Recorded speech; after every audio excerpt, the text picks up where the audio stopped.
Have we started?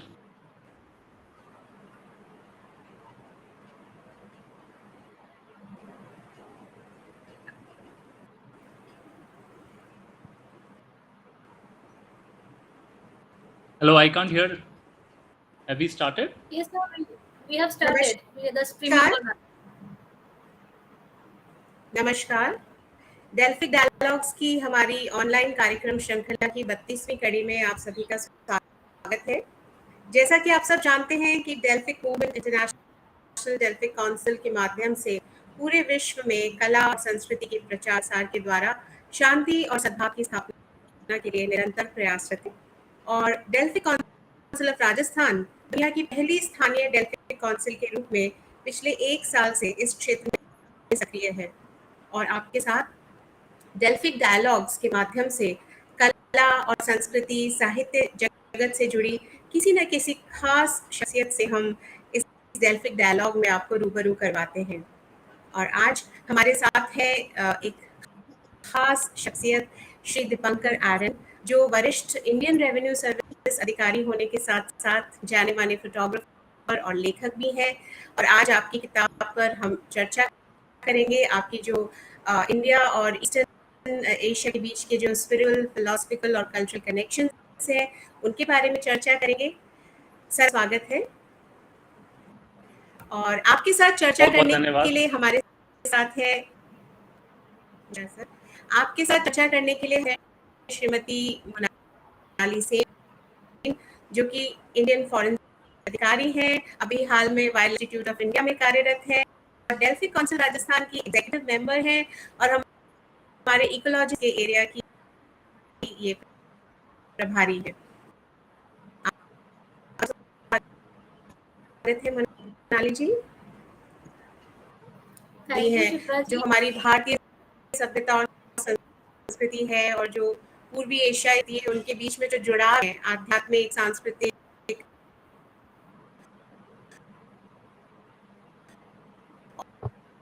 और दार्शनिक, उन सब जुड़ाव के बारे में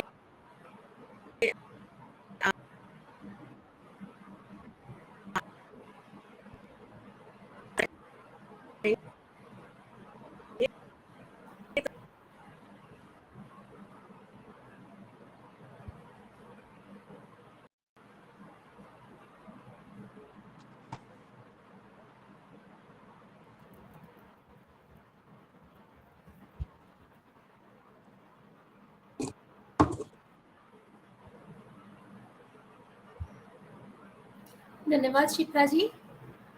आज की इस डेल्फिक काउंसिल में मैं एक बार फिर आप सबका स्वागत करती हूँ और मैं अभी वेलकम करती हूँ आज की जो हमारी एमिनेंट स्पीकर है, जैसे कि शिप्रा जी ने अभी आप सभी से परिचय कराए, दीपंकर अरोन सर, जो कि इंडियन रेवेन्यू सर्विस के एक बहुत ही वरिष्ठ अधिकारी है, जिनको अपनी उत्कृष्ट सेवा के लिए प्रेसिडेंट मेडल से भी सम्मानित किया गया है। और सिर्फ यही नहीं, आज जिस बात पे चर्चा करने के लिए हम सब लोग यहाँ पे जुड़े हैं कि इतने उच्च पद के अधिकारी होने के साथ साथ सर एक बहुत ही पैशनेट राइटर है, सर एक इंट्रेपिड ट्रैवलर है। सर की जो ट्रैवलॉग है, जो वंडरलास्ट है, वो अनपैरेलल्ड है या फिर कह सकते हैं अभूतपूर्व है। सर एक नामी और जाने माने लेखक भी है, जो कि वर्ल्ड हेरिटेज, कल्चर, इन सारी चीज़ों के साथ बहुत दिनों से जुड़े हुए हैं। और अभी लेटेस्ट हम जो चर्चे के लिए हम आए हैं, सर की जो लेटेस्ट राइटिंग है on the trail of Buddha journey to east, जो कि 2020 अक्टूबर में राजभवन कोलकाता में his excellency Shri Jagdeep Dhankhar sir, जो कि अब हमारे ऑनरेबल वाइस प्रेसिडेंट थे, उनसे रिलीज हुआ था। इस किताब के माध्यम से सर ने जो ईस्ट एशियन सिविलाइजेशन है उसके साथ हमारी जो भारतीय सभ्यता है, उनकी फिलोसॉफिकल, स्पिरिचुअल, कल्चरल, इन सारे लिंक्स को खोजे हैं। तो आज मैं आप सबके बीच में सर को फिर से स्वागत करती हूँ और मैं इस वार्तालाप से और सर की जो नॉलेज है, सर की जो ज्ञान की डेप्थ है, उन सब से हम सब लाभवान हो, हम सबको इन सारे कल्चरल एस्पेक्ट्स के बारे में और ज्ञान प्राप्त हो, इसी आशा के साथ हम आज की सेशन स्टार्ट करते हैं। तो सर, अभी आपसे मैं पूछ सकती हूँ, सर आपका जो किताब है, and sir if I am not wrong, sir Hong Kong में एशियाटिक सोसाइटी ऑफ हांगकांग ने आपकी किताब को चाइनीज में ट्रांसलेट किया है सर, जहाँ तक मुझे पता है, and it is now a part of their curriculum in joyful living, and sir this is not a simple feat to achieve. तो सर आपसे मेरी पहली सवाल क्या कहे सर, आप हमें एनलाइटन करिए sir, what is the book, मतलब ये बुक का कंसेप्ट क्या है, इस बुक में क्या है सर, आपकी भावनाओं को आपने जैसे इस बुक में हम सबसे शेयर किया है सर, आप उस पर हमें कुछ बताएं।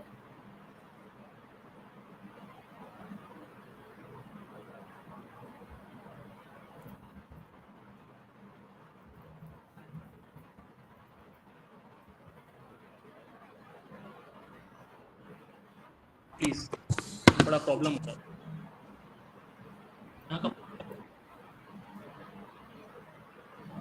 Hello. Yeah, I think there's some network issue. Is it? Am I audible?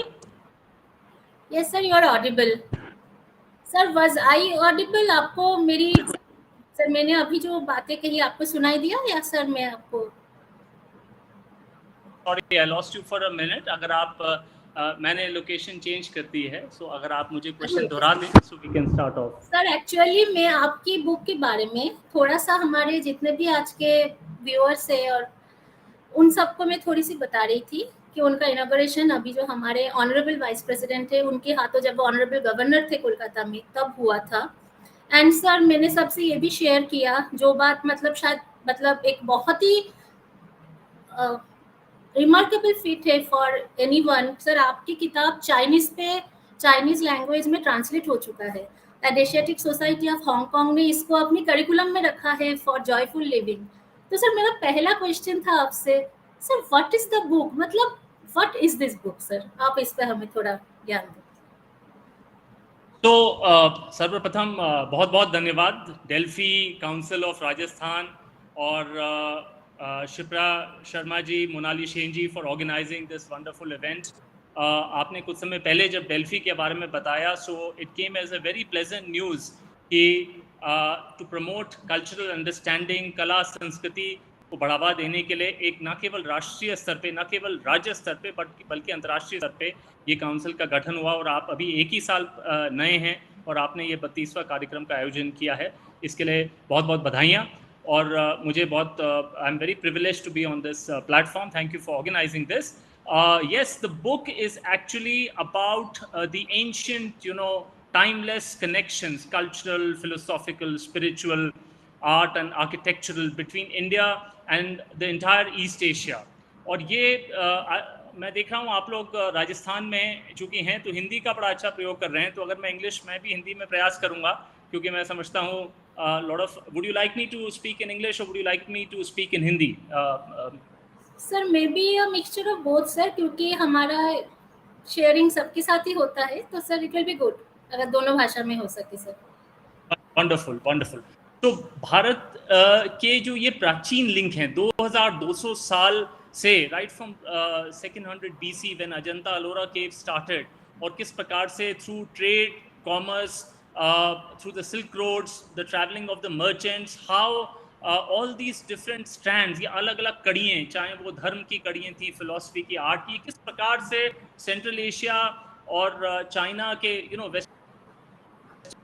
most parts, the Chinese Turkestan province, way along the Silk Road, it entered the entire mainland China, went up to Mongolia, went to Taiwan, went to Korea, and went to Japan, as far as that. So this book is essentially a yatra vritant. It's a travelogue. It's a travelogue of close to 100 destinations, and it has both text as well as photographs, and this is to the credit of हमारे जो publisher and Yogi Books.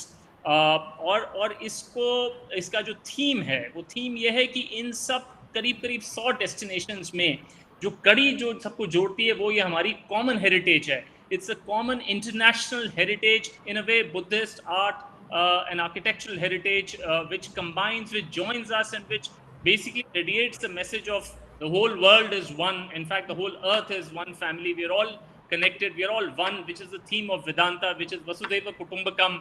और ये इसका theme है. सो इस किताब को मैंने 6 चैप्टर्स में बांटा है. और मैं I like to show a little presentation. अगर Mudit on what the book is exactly. Mudit, can you please allow, आप स्क्रीन शेयरिंग अलाउ करेंगे?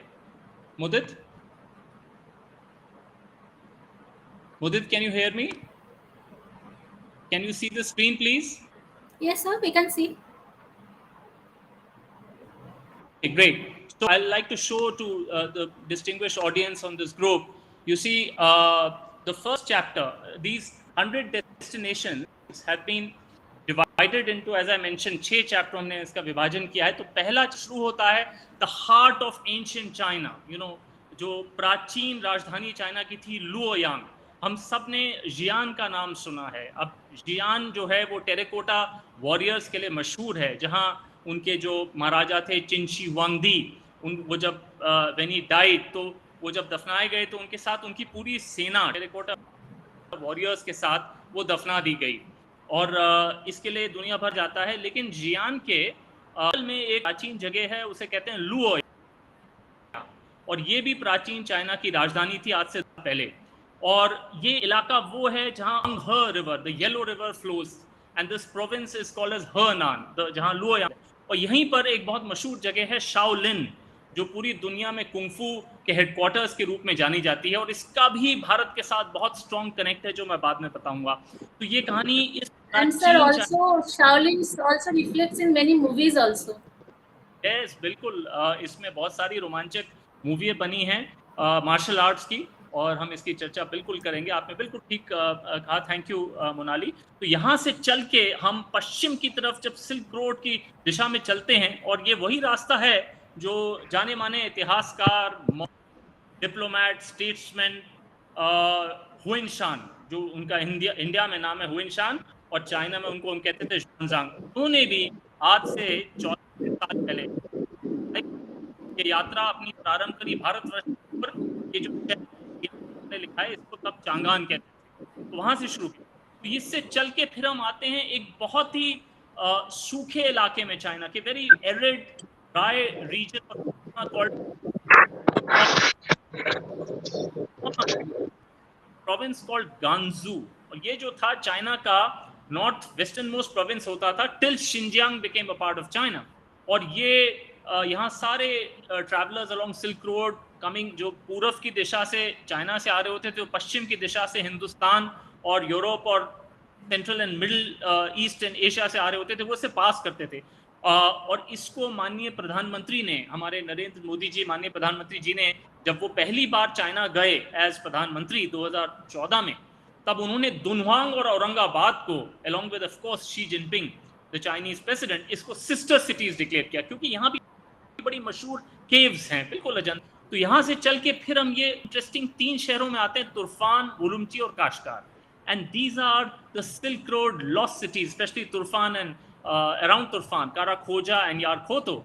और उलुमची आज की तारीख में कैपिटल है शिनजियांग प्रोविंस की. और Kashgar was the most famous centre of silk road, जहाँ कैटल वगैरह का ट्रेड होता था, डबल हम बैक्टीरियन कैमल चल. तो ये पहला first chapter, second chapter in the book, which is basically the north-south trading axis. अगर पहला चैप्टर हमारा पूर्व पश्चिम सिल्क रोड था, तो सेकंड है हमारा बीजिंग से ताइवान और दतोंग, और फिर जामिनूद जो बॉर्डर है बिटवीन चाइना एंड मंगोलिया, वहां से होके उलन बाटर. The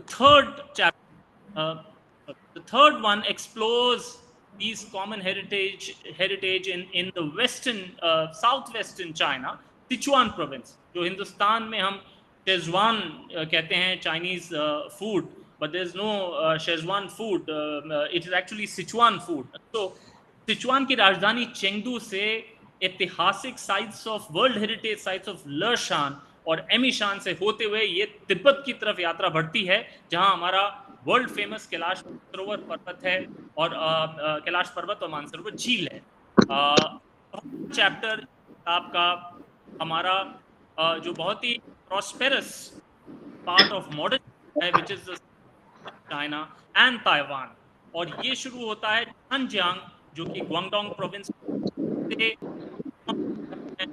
वर्ष एज दूत था होते हुए, then it goes to Suzhou, Hangzhou, Nanjing again was the capital during second world war, and फिर शंघाई से होते हुए it enters Taiwan, the cities of Taipei, Tainan and Kaohsiung. Again, there's a lot of modern constructions of बड़ी बड़ी statues Buddha की बनाई गई हैं इस prosperous इलाके में, which are competing with each other. The fifth chapter explores these heritage and links in South Korea, entire South Korea, from Seoul it goes to the port city of Busan, और Busan या Busan अलग अलग नामों से कहते हैं ऐसे. It then goes to some famous places like Seoguram, Bulguksa, Haeinsa, Beomeosa. Korea में आपको जान के खुशी होगी कि सा वर्ड मीन्स टेम्पल. और इसके बाद हम अगली कड़ी में, आखिरी चैप्टर में we enter Japan, which is the land of rising sun, and there is again phenomenal Buddhist and architectural heritage which binds India and Japan very closely, right from Nikko, Tokyo, to Kamakura, Takayama, Shirokawa, Kyoto, Oyasan and Miyajima. So these are the 6 chapters in the book which cover close to 100 destinations. Monali ji, back to you please. Sir मतलब I was just wondering sir, आपने जितनी जगहों के नाम लिया, it would have taken you at least 50-60 times of traveling in all those places. और जैसे आप कह रहे हैं सर, गोबी डेजर्ट से लेके to the bullet trains, from double hump camel ride to bullet trains. And sir for me, I have heard most of the places that you have told ना. मैंने जैसे कहा Shaolin monk the movie, Busan I know because train to Busan the movie. But sir, actually I feel so matlab enlightened, and I feel so proud sir, you visited all those places, and through you now we could connect to all those places. Maybe sir we are not lucky as you are, we may be able to travel also maybe once or twice, but sir the way you have imbibed the things, sir आपने जैसे चीजों को आत्मगत किया है sir, उसके साथ sir ये जो थीम्स है सर, आपने थीम्स वाइज कैसे प्लॉट को सजाया है sir, that is what I will like to know, and I think our also viewers also like to know sir theme क्या है. मतलब sir all the places is okay, but sir the linkage, the themes, one place to another, from east to west, sir please थोड़ा सा अगर हमें बताएंगे. Thank you Monali for asking this. The theme, as I mentioned, is the interconnectedness. Buddhism, there is Haftam Saka Sutra, which says that everything is connected to everything. In our life, day-to-day life, we are dependent on so many people, entire humanity. We don't realize it. जो मैं shirt पहना हूँ, ये मकान जो बना है, हम जो टेबल जिस पे बैठे हैं, तो this theme was explored by the ancient Indians in Hinduism, Buddhism. They are 90% almost the same. So when I entered the city of Hong Kong, and I came across this beautiful gigantic statue, a modern statue of Buddha. It's called the Tian Tian Buddha. It's a bronze statue, and those of our distinguished audience who have been to Hong Kong would know it's right next to the new airport. And this was built in 1997, and it is about 14 meters high. What inspired, and by the way, it was built when Hong Kong was still with the of Hong Kong. He completed it in 1993, and it came into being in 97, the year it was handed over to Beijing, to China back. So the statue was inspired by, a beautiful bronze statue of Kamakura in Japan.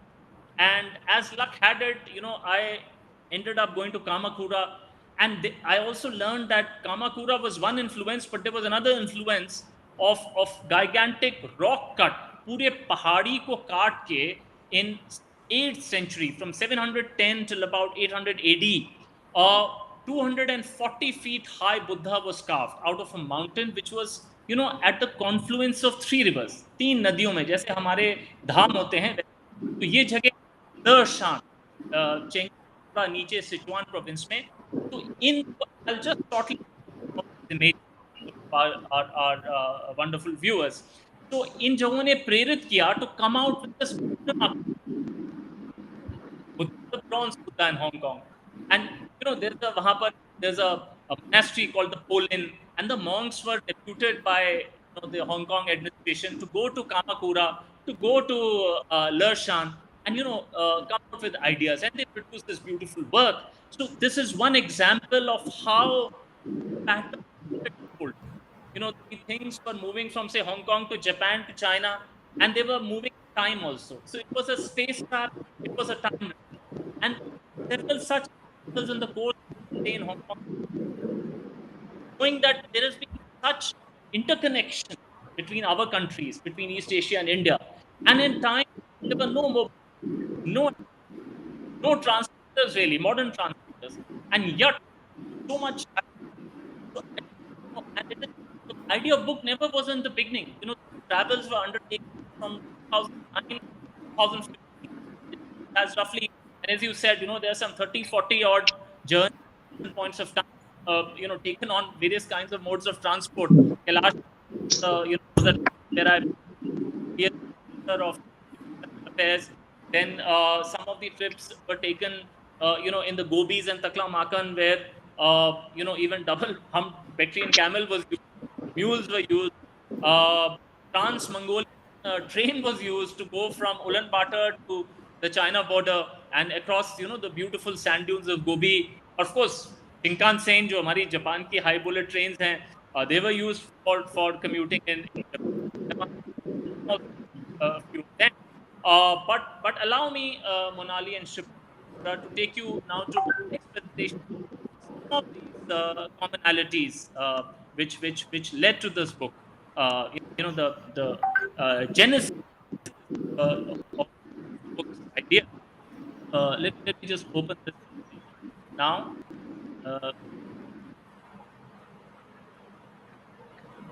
So is the image visible, Shipra, Monali? Luoyang, आपको दिख रहा है? Yes, sir. You can see. Great. So this is where it begins. Luoyang is the capital of China. As I said, this is the first chapter, and the year is AD 67, almost 1960, 2000 years back in time. और वहाँ के बड़े मशहूर जो dynasty थी was called the Eastern Han Dynasty, and the emperor was called Mingdi. So Mingdi के रात में उनको एक स्वप्न आया. स्वप्न में उन्होंने देखा एक गोल्डन एंजल फ्लाई कर रही है. अगले दिन उन्होंने अपने मंत्रियों से बोला, भाई वो गोल्डन भगवान टाइप एंजल कौन है? As if they know who that angel is. These ministers answered, your lordship, we know this is the Buddha in India. So he said, please get me more information. तो उन्होंने तुरंत ambassadors envoys dispatch किए भारतवर्ष की तरफ, और वो आए north India में. In fact it technically came to Fergana valley, जो आज की तारीख में उज्बेकिस्तान में है, क्योंकि वहाँ भी बुद्धिज्म का इन्फ्लुएंस था. Whole of central Asia, in fact even right up to Greece it spread. तो यहाँ पर दो लर्नेड इंडियन मॉन्क्स जो आप इस एंशिएंट पेंटिंग में देख सकते हैं, द बाल्ड हेडेड पीपल, इनका नाम है धर्म रत्ना और कश्यपा मातंगा.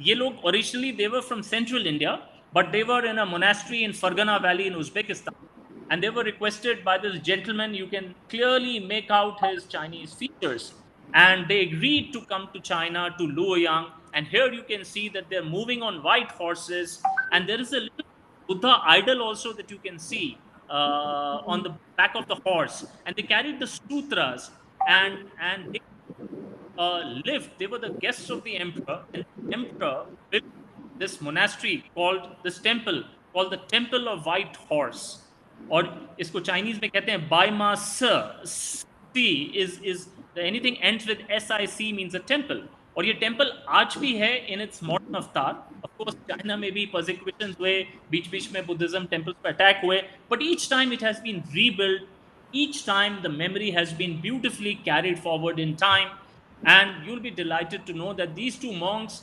they उनका स्वर्गवास वहीं हुआ.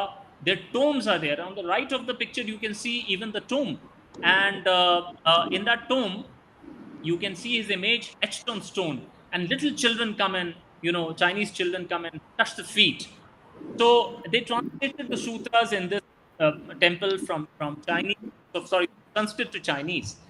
So let's take a look at the second example. This is China में भी भारतवर्ष की तरह 4 धाम हैं. जैसे हमारे यहाँ 4 धाम हैं, यहाँ ये है वू ताइशान माने होता है mount. So all these 4 dhams in China are also located on top of holy mountains. This is in a province called Shanxi, and this monastery was built in AD 68, around the time Luoyang Biomass Temple was built. And Ashoka, or great Ashoka, had sent relics of Buddha, and they've been found in this monastery. And this is known for as abode of Manjushri. और China में मंजूश्री जो बोधिसत्व हैं उनको वेंशु कहते हैं. Now what do Manjushri and Venshu symbolize? They symbolize knowledge, transcendental wisdom. So Manjushri ke right hand mein there is a sword and left hand mein there is Prajnaparamita Sutra. So this is a holy place which is even as per Padma Bhushan Lokesh Chandra ji हमारी इस किताब का forward लिखा है. He writes that even Mao Zedong had visited Wu Taishan before taking oath as the first leader of the People's Republic of China in 1949, 1st October. He came and paid his obeisance despite the communist policy of being irreligious. So we move on then to this famous bronze statue of Buddha in Japan. It is called Todaiji, Nara ka Buddha, Nara's Buddha. So this is has the distinction of being the largest wooden temple complex, and around 775 AD, and the Japanese capital between 700 to 775 was in fact in Nara. And there was a plague, much like the COVID pandemic in last 2 years in Japan at that time. तो emperor ने सोचा मुझे क्या करें जिससे हम हमारे लोगों का दुख थोड़ा कम हो. तो उन्होंने ये gigantic और आपको जान के खुशी होगी कि उन्होंने इसका इनॉग्रेशन, इसका अभिषेक करने के लिए एक बुद्धिस्ट मॉन्क, इंडियन स्कॉलर बोधि सेना को बुलाया. और इत्तेफाक से बोधि सेना that time was in Wu Taishan, the slide I just showed. He was traveling from India to Wu Taishan, and here there were Japanese diplomats, and they invited Bodhi to come to Nara. And he duly came and he opened the eyelids of Buddha here, and the statue, the temple was inaugurated was dedicated to the people of Japan. And this bronze statue of Nara inspired this one that you are seeing now, ladies and gentlemen. This is Kamakura's Dafo. Dafo is a Butsu. Kamakura Daibutsu, sorry. Daibutsu, Butsu in Japan means Buddha, and Dai means big. And China mein use Dafo kehte hain. Fo means Buddha and Da means big. So Kamakura's Daibutsu is again a bronze structure, and you will notice it is green in color because there was actually a temple complex made of whatever wood and stones. It got destroyed, but the statue, bronze statue, remains. And this was in 13th century by the shoguns of Japan. Shoguns were a rival to the emperor. They were a parallel government in themselves. So the king of would govern, would rule from Kyoto, right from 775 up to 850 when the capital was in Tokyo. But the army chiefs had their own capital. They had their own dynasty. So the army chief said, well, I should also have a huge Buddha statue built to rival the Nara's Buddha. He made this Kamakura's Buddha. And this is what inspired, along with, yes, this statue that you are now seeing, which is purely rock, which has been cut into Buddha. These two together inspired this, which is the Tian Buddha of Hong Kong that I mentioned. Now coming back to this rock-cut Buddha, the Dafo of Leshan. Leshan is the place in Sichuan, and this is 230 feet high. And the toes of the Buddha here are about 8 meters long. The ears are about as much, and this is at the confluence of 3 rivers. It's a world site which was built over 20 years. You can imagine the architects, 4th generation or 3rd generation perhaps would have concluded this masterpiece of nature. And Bamiyan mein jo Buddha the Afghanistan mein, which were the highest natural rock cut Buddhas till the Taliban destroyed it about 20 years back. After that, this is the highest Buddha in the world in open in nature. So the Tiantian Buddha, as I said, which was commissioned in 1997. And the book also has, as I mentioned, the Kailash and Kailash पर्वत and Mansarovar lake, and here you can see, आप दोनों को देख सकते हैं, ये मानसरोवर झील है और पीछे कैलाश पर्वत है, which is worship bye Hindus, जो इसको शिवा का स्थान अबोर्ड समझते हैं, घर समझते हैं, Buddhist, Jains, as well as the pre Buddhist religion of Tibet which is called the Bon religion. और ये जो जगह है, स्थान है, जिसको हम लोग अंग्रेजी में रूफ ऑफ द वर्ल्ड भी कहते हैं, is in fact a physical connection between India and East Asia. And 4 rivers, the Brahmaputra, the Indus River, the Satluj, the Karnali, they originate from here, and they move eventually into India. Brahmaputra as Sangpo moves in fact in Tibet before turning into India in the northeast. So it has been eulogized, written about in our mythology. It's very sacred, very holy, and literally physically connects. Now I come to a very interesting link, the patterns, the patterns of these interconnectedness, which I saw in Taiwan. And Taiwan के दक्षिणी भाग में एक बड़ी खूबसूरत monastery है, जिसका नाम है फो गुआंगशान. फो गुआंगशान गाओशियांग जगह है, पोर्ट सिटी है, और यहाँ पर एक बुद्धा की मूर्ति, ये तो न्यू कंस्ट्रक्शन है, golden statue on top of the this mountain. शान मीन्स माउंटेन. But एक प्राचीन, there's an ancient monastery also over here, and the Taiwanese people, they built this new monastery, as you can see, depicting the story of Buddha. In this story, you see depicted pictorially that there's a lady who comes grieving. Unke her son passed away, and she comes to Buddha for a shattered, and she says, "What shall I do?" Buddha कहते हैं कि आप जाइए, एक ऐसे घर से मुझे कुछ घास, जो एक नॉर्मल घास होती है, घर घर में पाई जाती है, एक ऐसे घर से मुझे आप कुछ घास लाके दीजिए जहां मृत्यु ना हुई हो. So she goes one house, second house, third house. She doesn't find house that death has not. So she comes back enlightened, and she touches the feet of Buddha. Now, I personally came to know about the story in Taiwan. Apart from this, in a museum here, I discovered that there's a mention of a beautiful monastery in Xi'an, जो terracotta warrior वाला Xi'an है, और वहां पर उस monastery जिसका नाम है फामेन स मीन्स टेम्पल, जैसा हमने बताया चाइना में, फामेन स में 1987 में एक रेनोवेशन के दौरान a huge treasure of Buddhist relics etc. were discovered under that monastery. And incidentally, I happened to go to Famen Sir in Xi'an after this, and let me show you the picture. And here is Famen Sir in Xi'an. यहाँ पर again Chinese have built a new complex alongside the old monastery. जो आप नमस्कार देख रहे हैं on the left, that is a new construction, and the pagoda is the old construction. And in 1987, when there was a crack in the old monastery, they dug up, around the foundation. They found old palace sort of a thing under the ground, and that they found Buddha's relics. You can see below, I have shown the pictures of the casket, जिसमें Ashokan time के सूर्य type images हैं, और इसमें बुद्धा की fingers were carried and they were sent by Ashoka.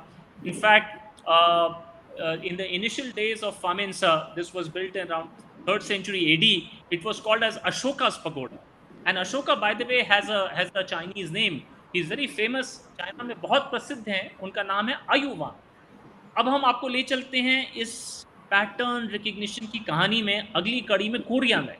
अब Korea में ये एक प्राचीन है हिंसा, आज की तारीख की वर्ल्ड हेरिटेज साइट है. और ये वर्ल्ड हेरिटेज साइट इसलिए है क्योंकि यहाँ पर एक 800 साल पुरानी किताब मिली है, जो कि which is in the form of 84,000 blocks of wood, and each block of wood is about 2 feet long, about 1 foot wide and a foot thick. और 84,000 blocks में ही है जो किताब, उसका नाम है प्रज्ञोपारमिता सूत्र. And the amazing thing is that this has not got fungus for 800 years. The Koreans had some beautiful technology.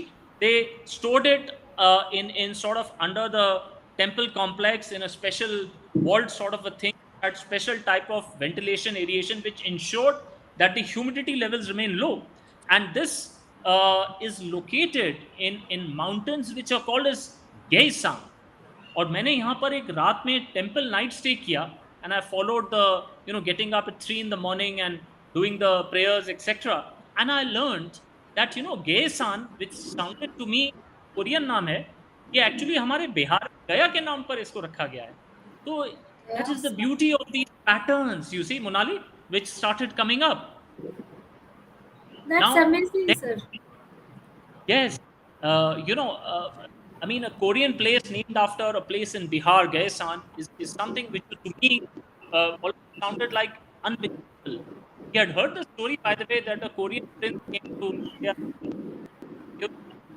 But those are the kind of linkages we've had, and there are so many more such stories which are there in the book.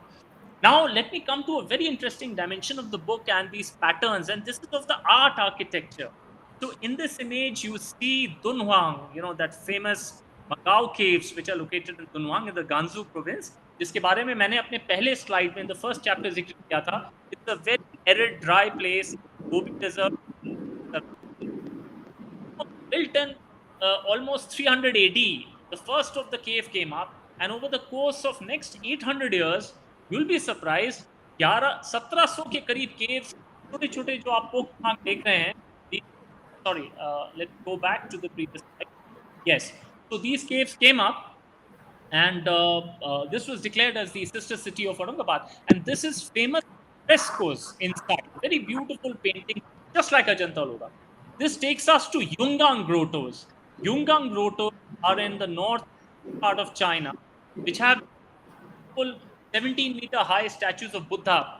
And I had the privilege and opportunity to go there as a photographer, travel writer,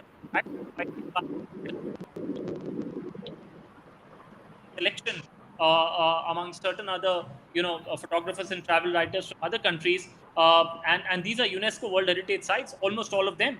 And again, this place was commissioned in the 4th and 5th century, and this time the capital of China was a place called Datong, जो Shanxi province में है, very near these grottos. And it is surprising to know that Datong, the dynasty called as Tuoba, and the Tuobas had origins in Mongolia. So Monali, it's Genghis Khan or Kublai Khan was Kublai Khan, the first Mongol who came to China and established the Yuan dynasty in 13. But he had Mongols back in the 4th and 5th, and they adopted Buddhism, and they built lots of these cave temples. And here you can see inside these caves, they're very beautiful statuary, very colorful statuary. Of course, the colors have been touched in the last couple of centuries. Let's now go. Statues are also rock cut. Sorry, yes, they are all basically cut straight from. And inside the caves, the wall sculptures are also rock cut. Yes, you see, this is, let me show you some part of it. This is now, the slide that you're now seeing is outside, this open to people. This is outside. And left, this colorful bodhisattva, with a smile on the face, with lovely green ochre. This is inside the cave. You see a lot of people inside. And on the right side, you can see how the temple complex, the wooden structures are there, which house these beautiful statues. And now, due to Longmen grottos. Now the word long in China means dragon. So these are, like Enter the Dragon. You will remember the Bruce Lee movie. In Hong Kong. But these are very close to Luoyang. You remember Luoyang? I told you about the first recorded Buddhist in China. Yes. 7, the white horse. Once, the capital shifted from Datong to Luoyang. That was called the Sui dynasty. And it was soon followed by the Tang dynasty. So the flourishing of architecture, the Tang dynasty. And the image that you are seeing, most image of Longmen grottos. And the Buddha, again, here is about 14 meters high, the main statue. And interesting, China has had one emperor, the most famous the Tang dynasty, was Wu Zetian. And Wu Zetian commissioned this work, and some people say that going by historical records, the main Buddha statue resembles her. So she, in a way, kind of derived political legitimacy with patronizing these kind of artworks. Now, in India, because of so many attacks, many of these Buddhist gigantic grottos are not to be seen except in Ladakh. And of course, we have in Ajanta Ellora caves, and we have in Kanheri in some parts in Maharashtra. Some of the Buddhist cave works are still being found, in fact. But I'm taking you back to a place called Alchi, Ladakh, and here you can see some of the statuary, just like the and another place in Ladakh called Mulbek. This is in Kargil and Leh. Just as you come towards the left side, this beautiful rock cut image of Buddha, but a much smaller Buddha. And probably, I think in 1,500 years back, there must have been far more many. Which now brings me to the famous Shaolin temple in China, one of the most fascinating parts. So on the right, you see the the Indian monk sage called Bodhidharma. And Bodhidharma Shaolin 525 AD. And though Shaolin was not founded by him, it was founded by another Indian monk in 498 AD. In fact, we have lost his Indian name because, we have not recorded our history much in writing, but more orally. But the Chinese remember him as Batuo. So, but it is Bodhidharma who made Shaolin very famous and who is revered as a father figure. So you can see his statues everywhere inside the temple, inside on the walls. You can see paintings in the main Garbha Griha. You can see him next to Buddha. Now, what is it that he did to earn so much of fame even today? So he introduced as the Zen Buddhism in China, and in China it is called the Chan Buddhism. So Chan says Zen Aya, and what is this Chan or Zen? It is nothing but Dhyan. Buddhism by way of meditation, right, which uses no scriptures. So he meditated in a cave in Shaolin for 9 years. And I took my children as well to this place. And you can see the Chinese children touching the feet of Bodhidharma. And again, he has a Chinese name. His Chinese name is Damo. And आपने Monali movie की बात की थी ना? So 36 Chambers of Shaolin is a wonderful movie which explores martial arts. And it is about Shaolin. And उसमें movie में अक्सर उनके जो मेन प्रीस्ट हैं वो कहते हैं दामो, ऐसे कहते थे. Damo word comes, so Damo is none other than Bodhidharma.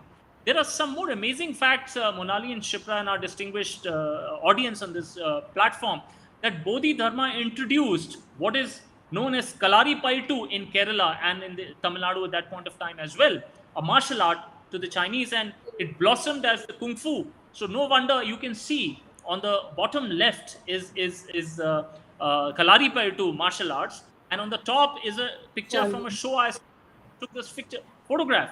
So Kung Fu's legacy and Kalari Paitu, they have much in common. Which brings us to another fascinating place in piece of knowledge, sir. Yeah. Yes. Sorry. That's an amazing piece of. All along, we have been giving credit for martial arts countries only. Absolutely. Now we see the Indian connect. Yes, there's an Indian connect.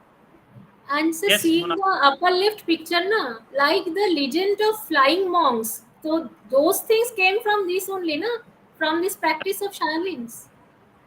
In fact, you will notice in any Shaolin show, in any Kung Fu show, after and before, the monks kind of enter into a meditative trance, and they kind of relax, or at the beginning they will focus the energy on that part of the body which is about to get into action the most, and after performing the act, they with the namaskar type, with one hand they will bow and in obeisance to the higher, that the opponent, we are all the same. So that is the concept of again oneness in Buddhism. Another interesting anecdote is Bodhidharma was not originally from a sort of a religious family. He was born a prince of the Pallava dynasty in Kanchipuram, and he abandoned his ambition or his sort of natural claim to kingship and all the comforts, and much like Buddha in a sense, and adopted this path of Buddhism and decided to propagate the message to much of the world. We now come to the iconic I would say, iconic pagoda in the whole of East Asia, which, if there is one pagoda to be identified which connects India and East Asia, it is this. The reason: this was established in 645 AD after the famous monk, scholar, geographer, uh, diplomat, statesman Huan Shan in India and Zhuangzi. Yes, he returned back after a 17 journey to India, and he returned with lots of sutras. He wanted to learn about Buddhism from the original source, so he embarked on this perilous journey across the Silk Road, and at more than 2 occasions he almost lost his life. Such was the arduous nature of the journey, with gangsters, with that Takla Makan and Gobi Desert, and he wrote his records, and I will probably, Monali, come to this title later on, or you might want to come to it later on. So his travel records are called as records from the Western region, and they were written in the 7th century. And he impressed the king of the Tang dynasty on his return to establish a stone pagoda, which was a luxurious construction and in the 7th century, because normally the pagodas were made of wood, और उनमें आग लग जाती थी तो जल जाते थे. तो ये वुडन पगोडा एम्परर को कन्विंस करके उन्होंने बनाया, और उन्हीं की इन ट्रैवल रिकॉर्ड्स के आधार पर एक famous Chinese author poet called Wu Cheng'en ने in 16th century in Ming dynasty, he wrote a fictionalized account of his journey, which is called as A Journey to the West. और उसमें हुएनशान की जगह एक तान साजांग मॉन्क हैं, वो जाते हैं इंडिया की तरफ, और उनके साथ में है एक हनुमान की तरह monkey king who is called Sun Wukong, and there is a pig and there is a buffalo and there is a horse who accompany, and they help him navigate all the dangers. This fictionalized account, Journey to West, has become so popular in China that it is like Ramayana and Mahabharata for them. So if you, ladies and gentlemen, if you even Google Journey to West, you will find lots of films and soap operas. And here you can see Monkey King. Monali, what do you The see? Monkey King. Yes, Monkey King is really familiar. Monkey King is on the left and Hanu on the right. And this see the similarity. And this was during a presentation, at Asia Society, Hong Kong, by a Chinese lady who had come actually to India along with her husband. And they showed these two, this slide, and I liked it very much. I thought, this is it. This is what beautifully symbolizes the connectivity. And talking of monkeys. That's right. So these are our famous Gandhiji. The resemblance is striking. Bandar. Absolutely. को बुरा ना सुनो और बुरा ना कहो. So we know them as Gandhi's three monkeys. But what surprised me, Monali, Shipra, that these were found in a temple called Tosho-gu in Nikko, and this temple goes back to about 15th century. It's a Buddhist temple, and this was again built by one of the shoguns. जैसे Kamakura के shogun ने वो बुद्धा बनाया था, the Daibutsu, bronze. उसी प्रकार एक dynasty called the Tokugawa Ieyasu. He was the shogun, the Ieyasu dynasty, and he made this Buddhist temple called Toshogu. And this is actually a Buddhist concept, right thought, right speech, right action, right words, right meditation, right mindfulness, right compassion, right kind of livelihood. This emanates from that philosophy. So the Ashtangik Marg, it is called? Old path. That is right. So you will be surprised. I didn't know that this had a strong Buddhist connection. The three monkeys. So what happened, Monali? When Gandhiji, he met this monk from Japan called Fuji-san, who was traveling to India. And this, this I have not written in the book. Rather, Lokesh Chandraji, the Padma Bhushan awardee who has done the foreword, he writes this. He is mentioned in the foreword that when Fuji-san came to India, he was a very revered, respected monk. So Gandhiji and he had a meeting, and Gandhiji asked him, Fuji-san told him about these three monkeys, the Buddhist concept. And Gandhiji said that, then he asked a famous Indologist, by the name of Raghuvira, who was incidentally his father, कि भाई ये तीन बंदरों का Indian Hindu mythology में क्या हुआ है. तो उन्होंने कहा, it means they symbolize purity and innocence. So then onwards, Gandhiji adopted the concept of three monkeys, and we all grew up knowing them as Gandhi's. So I'll just quickly now take you to Taiwan, and in Taiwan has been in the news for not the best of reasons in the recent past, which is not in a way unconnected from the theme of this book. The idea is peace, tranquility for the whole world, and Taiwan has been in the news along with China for reasons otherwise. So, but you can find in temples there is such beautiful religious fervor amongst the Chinese who are found in Taiwan. They're worshipping. You can see this temple is called the Longshan Temple in Taipei, and in other parts also. I went to Tainan. Again, lots of temples. It was dotted with temples. In fact, Tainan in the middle was where the founder, the Ming Emperor, he ran away from mainland China and came to Taiwan. When the Manchus attacked and established the last dynasty in China.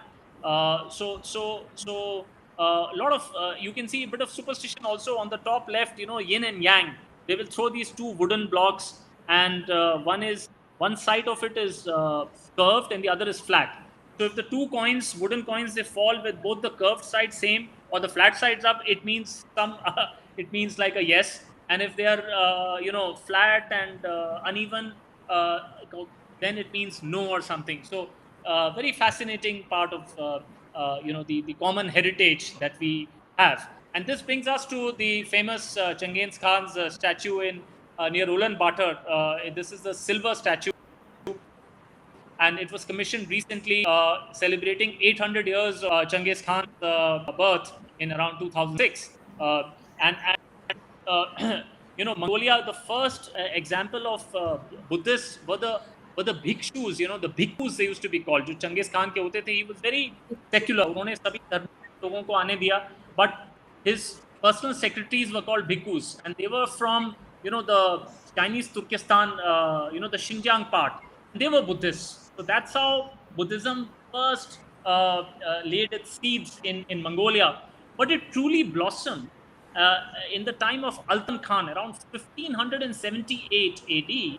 Altan Khan was the great grandson of Kublai Khan, and he had this visiting Tibetan Buddhist scholar called Sonam Gyatso, and he conferred on him the title of Dalai, Dalai, which is Dalai Lama today, the same title. And Da word, as I've been saying, means big, and Lai means ocean. So it was like an ocean of wisdom. And Sonam Gyatso was conferred as the third Dalai Lama, and the first two were conferred retrospectively. So, today Mongolia has 90% of its people as Buddhists, and we have had Kushak Bakule, the Rinpoche, who was the Indian ambassador in Mongolia. He was a Buddhist monk, and he was our ambassador from 1990 to 2000. Kushak Bakule Rinpoche. So there are strong, and then there is that famous Gandhan Khid monastery in Ulaanbaatar, where Honorable Prime Minister of India went in 2014 on his first visit as PM, and he gave a Bodhi there. And just, I think within last 1 month, the relics of Buddha were carried by the Honorable Union Minister, Mr. To Mongolia, Ulaanbaatar, and they were carried to the Gandhan Khid monastery, which is the leading Buddhist monastery of Mongolia, and which is very well covered in this book. And finally, I will, before I Monali part with this particular section, I will take you to Kashgar, which a city. There's no better city than Kashgar, which symbolizes the Silk Road. Located right across Ladakh, right across the Karakoram Pass. This is a city which was the happening city, which was like the Singapore, Hong Kong of modern times, where all the travelers from east to west, north to south to India and everywhere, they exchanged notes, they stayed, they bought cattle, and it continues with that. And it's also known as Kashi, much like Varanasi as Kashi in China today. And it continues that legacy in a small way with this famous cattle market every Sunday. Only thing is that they would be double humped Bactrian camels jo wahan bikte the in the times of Silk Road, but now you have all other kinds of cattle. And it has some beautiful people. This book at the end of the day is basically a travelogue. It looks into the sphere, how people are carrying their day-to-day lives and such. amiable, hospitable, wonderful people, as you can see in this image. The people of the Silk Road, I call them. Some of them resemble South Asians, some of them resemble Mongolians, some of them resemble Chinese, some of them resemble, the Caucasians. So it's a very eclectic, mix of people. So I hope this gives you an idea of the commonalities and what really. So it was towards the end, if I may say, of my stay in Hong Kong, that I thought that this pattern was again and again emerging, and and this pattern of interconnectedness needs to be documented, needs to be told. Hopefully, a publisher will find the idea, nice one, which it did. Yogi Books. I'm very grateful, and I must say that yes, and the last journey, which was made with the idea of book having fleetingly caught hold of my mind. And which journey it is, I will, it was a journey to the Silk Road, the Kashgar, the Bulumchi, and the Dunhuang. Only that trip was undertaken with the sort of the first idea of the book emerging, and that was the last trip. Over to you, Monali. Sir, it's like a whole new world. मतलब sir, it's an overwhelming feeling. Sir, उतना शायद मैं व्यक्त नहीं कर पा रही हूँ, but sir, it's really a whole new world to us. और सर जो insight है, मतलब this linkages, this is like, आप कुछ कहना चाह रहे हैं, शिप्रा जी?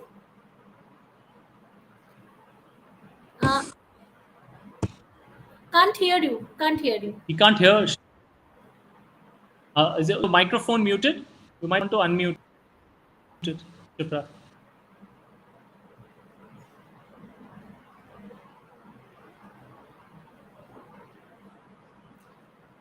Sir, while you were discussing, sir, जो एक मेरे मन में एक क्वेश्चन आया था, but I think you have already answered that. Sir, मेरे मन में क्वेश्चन आया था कि why the name is Journey to the East, but you have already answered that, speaking the journey to the west portion. So now that we can relate to it, because sir, I think India. Journey to, actually the journey to west to me by my Chinese friend in a conference in Beijing when the first time I went there, and they started talking about Ashok, but they didn't use the word Ashok, they used the word Ayuwang. And then I realized that Ashok is so popular here in China, and we knew, of course, that he had sent his daughter Sanghamitra to Sri Lanka, his son Mahendrapala to a place called Khotan, Kashgar and Khotan, Kashgar I've touched upon. And then they said, journey to west, and I became very. Am I audible? Yes, now, yes. Monali? Audible. Yeah. Yes. Actually, what I was saying earlier was that one session is not enough to go through all even these parts of one book. So all the journeys would perhaps need a whole series. And sir, listening to you is like, it's a treasure trove of information, wisdom, the connection, the spiritual and the cultural and the philosophical connection. Everything comes own. The way you have presented it with your photographs. And just before this, you were speaking of the reverse journey, the journey to the west. So that is all. Yes. I think that would need a separate session in its own. Don't you agree, Monali ji? I totally agree with absolutely. you, Shipra. The magnitude of this topic is such, we cannot cover it in such a small session actually. In fact, all our questions are still bundled up inside us. We want to ask so many things from sir. So, sir, yes. Sir, I can just ask one final query to you. Sir, what do you think will be the relevance of this topic, the book, in the present situation of our... So, we are celebrating the 75th years of independence this year. So, sir, इस साल में इस किताब की क्या relevance होंगे? So, thank you, Monali. In fact, मैं हिंदी में हमारे भारतीय श्रोताओं के लिए पहले मैं इसका जवाब देता हूँ. हम लोग 75वीं वर्षगांठ पे आज़ाद भारत के आ चुके हैं, और परसों वो दिन है जब हम 75 साल इस यात्रा के पूरे करेंगे. बट ये किताब इस दिशा में एक प्रयास है कि अखंड भारत, जो विश्व गुरु के नाम से, या भारत ने जो मार्क ट्वेन के शब्दों में, India is a cradle of civilization. So there has been so much of contribution. See, for last not 100 years or 200 years, but this is a story of 2,200 years, of what India was, what India in East Asia and had exchanged, our contribution to world GDP was in fact 20 to 25% for most of these 2000 years, except the last 300 years. So as we celebrate the Azadi Ka Amrit Mahotsav, as we celebrate 75th year of independence, time for us to also reflect that this was the glory. Art, architecture, spirituality, philosophy can only flourish in a civilization which is prosperous, in a civilization which has pride, in a civilization which is confident, in a civilization which does not have insecurity, in a civilization which believes that world is one. India, जैसे माननीय प्रधानमंत्री ने कहा अभी हाल में कुशीनगर में कुछ महीने पहले एयरपोर्ट अंतर्राष्ट्रीय समर्पित किया पूरे राष्ट्र को और विश्व को, ताकि हमारे पर्यटक देश से और विदेश से गौतम बुद्ध के निर्वाणा स्थल पे आ सकें. माननीय प्रधानमंत्री अभी लुम्बिनी भी, और उन्होंने वहां पर नेपाल के साथ मिलकर, गौतम बुद्ध का जन्म स्थान है, तो उन्होंने कहा कि भारत ने दुनिया को युद्ध नहीं दिया, भारत ने दुनिया को Buddha. So, I think today when the topic is even more relevant than it was when Buddha was born, or when it was over the last 2000 years, because we are seeing the conflict in Ukraine, we are seeing the conflict in Indo-Pacific, we are seeing aggressive maneuvers by certain nations in the waters, whereas our philosophy, or this common Oriental philosophy, has been of oneness. If we believe that आप, मोनाली, शिप्रा और हमारे सारे viewers, हम सब एक हैं, because वो आत्मा तो एक ही है. It is the same life force. I mean, so we live that concept every day. We know it, but if we live it every day, every moment, then would it? So as Dalai Lama says in a recent talk, in fact, a very fascinating talk, he said, पहले हम आपके चेले थे भारत के, हाँ, हमने दिया, but अब आप हमारे चेले हो गए. After the Bakhtiyar Khilji 1192 destruction of Nalanda monastery, where people from all over the world would come, monks used to study, the library had so many thousands of books. It kept burning for, I believe, months after that attack in 1192. Then some monks went to Tibet, some of the manuscripts and sutras were taken into Tibetan, and now we are translating them back from Tibetan, back to this thing. So I think in conclusion, the pandemic has also taught us, the COVID virus, that we are all one. How it easily spreads, because we all are interconnected. So why don't we realize the interconnectedness for the goodness of humanity? And Buddhism talks not just that there are no boundaries, or if you want to go to John Lennon, you can sing a song that imagine there is no session, no country, no boundaries, no, it's a beautiful song, which is again, I believe, very much like Oriental. Last note पे मैं I would like to take over from you, क्योंकि हमारा जो ये Delphic Dialogues online कार्यक्रम है, इसकी time limit है 1 hour, और आपने बहुत अच्छा सुंदर मैच दिया लास्ट में, जॉन लेनन के शब्दों में भी, और कोविड ने भी पूरी दुनिया को एक कर दिया. आज हम बहुत ज़्यादा कनेक्टेड हैं पहले से. सर, आप इंडियन रेवेन्यू सर्विसेज ऑफिसर होने के साथ साथ एक लेखक और फोटोग्राफर और एक ट्रैवलर हैं. आपने इंडिया और ईस्ट का जो कनेक्ट है उसको ब्यूटीफुली एक्सप्लोर किया है. और मोनाली जी जो फॉरेस्ट सर्विस में WII में पोस्टेड होने के साथ साथ हमारी इकोलॉजिक्स की भी विशेषज्ञ हैं डेल्फिक काउंसिल की. आप दोनों का मैं हार्दिक धन्यवाद देती हूँ. तहे दिल से आपका शुक्रिया कि आज इतना सुंदर डिस्कशन आपने किया डेल्फिक डायलॉग्स में. हमारी ये जो डेल्फिक डायलॉग्स की श्रृंखला है, ये हर महीने के दूसरे या चौथार को आप सभी दर्शकों के लिए आती है, और हम आपसे इसी तरह से कला और संस्कृति से जुड़ी हुई शख्सियतों से आपको रूबरू करवाते रहते हैं. मुझे पूरी उम्मीद है कि दीपांकर एरन सर के साथ हम जल्दी एक और सेशन करेंगे, क्योंकि बहुत सारे प्रश्न हमारी स्क्रीन पे भी कई लोगों ने मैसेजेस भी रह गया और मन भी नहीं भरा सर, ऑनेस्टली जी. तो ये जो आपका ट्रेजर ट्रॉव है, ये खजाना है, इसमें हम फिर से आपके साथ शामिल होना चाहेंगे sir. Delphic council of Rajasthan की तरफ से, हमारी प्रेसिडेंट शिरा गुहा मैम की तरफ से और हमारी सभी टीम मेंबर्स की तरफ से आपका बहुत बहुत शुक्रिया सर. आप one last word from you. I was just saying that if you have a copy of the book, Monali, right now, so I mean, you might want to show it to the readers. I mean, sir, sorry sir, I am not having handy at hand. Sorry sir. So, sir, can I show you? जो हमारे हैं, so sorry. Sir, I am not Yes, having it so handy they at can. my hand. No worries. I'm sure our distinguished audience can, if they want to know more about it. I'll appreciate any critical comments and any suggestions for what more could have been done, or different could have been done. So people have been distinguished sending audience and viewers. messages. People have been saying very informative discussion. We are enriched. It's worth watching so much information. Yeah, the front page, cover page of the book for all the audience on the Trail of Buddha, a journey to the east. Sir, there is a catchphrase in the introduction of the book by one scholar that we are on a bullet to a journey of culture.